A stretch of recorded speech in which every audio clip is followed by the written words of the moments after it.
Okay, this is going to be a wear on the weight class is short because I'm only going to be reviewing one fight, and that is the main event, having Junior Dos Santos defend his UFC heavyweight championship belt against Cain Velasquez, opponent who he faced previously. This has to be the absolute worst end of the year UFC card in modern MMA. When I say modern MMA, I mean everything after The Ultimate Fighter. I have no idea what they were thinking with that weak card that they have. This would have been great had Michael Bisping been facing Vitor Belfort in the co-main event, which is going to be taking place on January 19th as scheduled. But I don't think this buy rate is going to be very high, namely because we've already seen this fight happen before, and it was for free, and nothing's really changed in the UFC heavyweight landscape since that time. So let's get into what we're actually here to listen to, and that's my picks for the main event. Cain Velasquez has a very diverse striking skill set.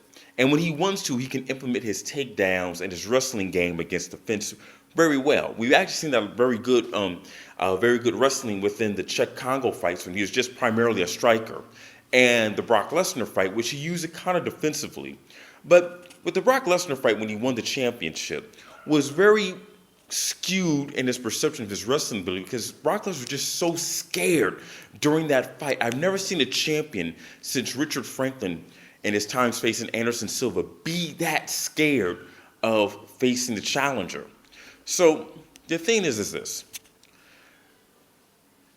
He's not going to run off and try to take down Junior Dos Santos like people suggested that he should have done after they saw him get knocked out in about 1 minute and 4 seconds.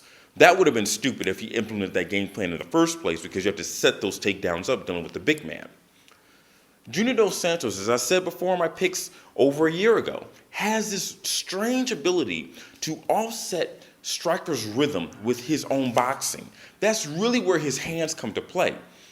Also, his hands are extremely fast for a heavyweight. I don't know anyone who has the hand speed in which Junior Dos Santos has within the UFC right now.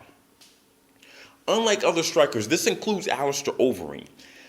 His biggest advantage is that he can pop in and pop out very quickly, and he stands at a distance that is not his striking stance with his hands or his kicks. He comes in and he comes out.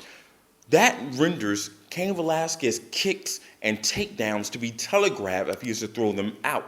If he is to also go into some sort of hand striking matchup, yes, it is a heavyweight bout, and big guy, small gloves, someone's going to get knocked out. I understand that. But statistically speaking, I just don't see how Cain can actually offset any of Junior Dos Santos' weaknesses by taking him down and trying to test out that jiu-jitsu, because that's one aspect of Junior Dos Santos we haven't really seen yet.